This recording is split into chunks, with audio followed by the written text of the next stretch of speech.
It is a super beautiful day outside, so naturally I'm gonna spend all day sandblasting. I just finished getting my blast cabinet temporarily hooked up to my air compressor. Definitely not ideal, but it'll work until I have the full system installed. Sandblasting is the first step in my finishing process. It takes a pry bar that looks like this and makes it look like this. The goal here is to get the surface as rough and as pitted as possible so that when we tumble it, some of that pitting survives, giving the pry bar a nice orange peel type finish that does a really good job of both hiding scratches and giving you some extra grip. Now there's a secret to sandblasting that makes it so quick and so fun. All you have to do is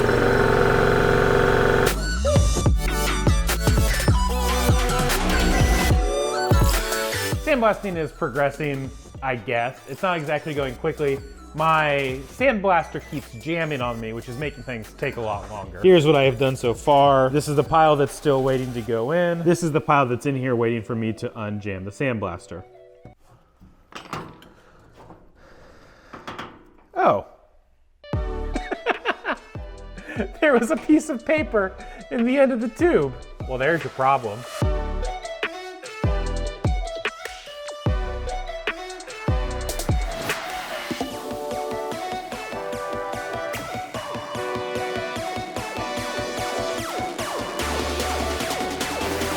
It is another super beautiful day outside, and I'm gonna spend all day inside sandblasting.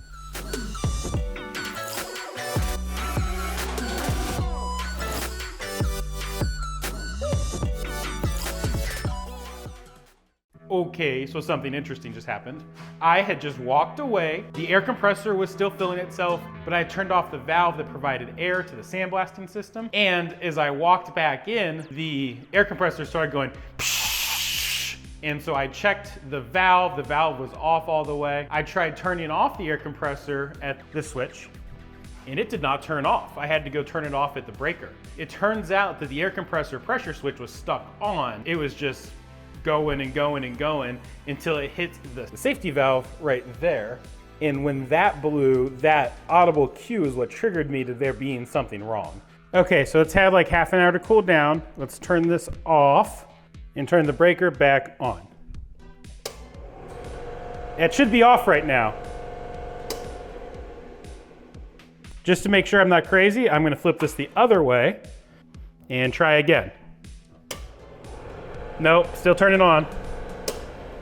This implies to me that we have a failure on the pressure switch or the contactor, which I think in a compressor is the same thing. Let's open this thing up and see what we can find.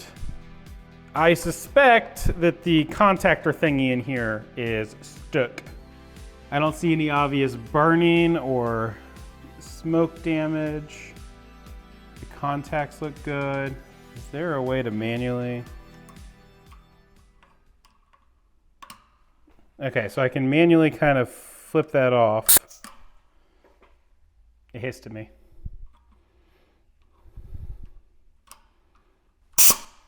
Huh, when you open it, it goes hiss. Air hiss, not electricity hiss. That's interesting. All right, I'm going to put it in off again. Oh look, it's hissing at me. Okay, so I think it had welded itself shut. Probably because it was running too much and getting unhappy, but that still shouldn't do that.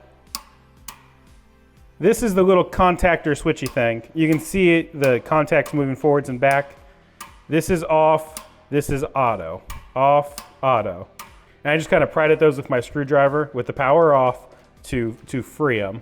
So if we turn the breaker on now, nothing should happen. Okay, nothing happened. I'm gonna turn it off again.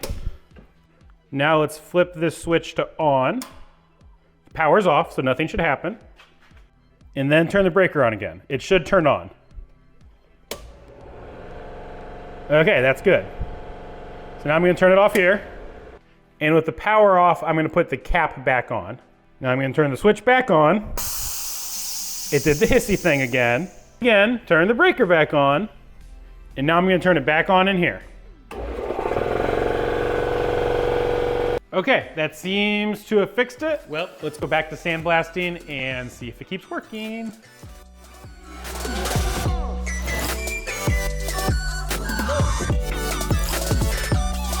Okay, sandblasting is done.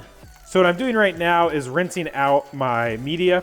I guess I should be thankful that I have water out here at all, but pressure is a little disappointing. Clean media always gives you better finishes.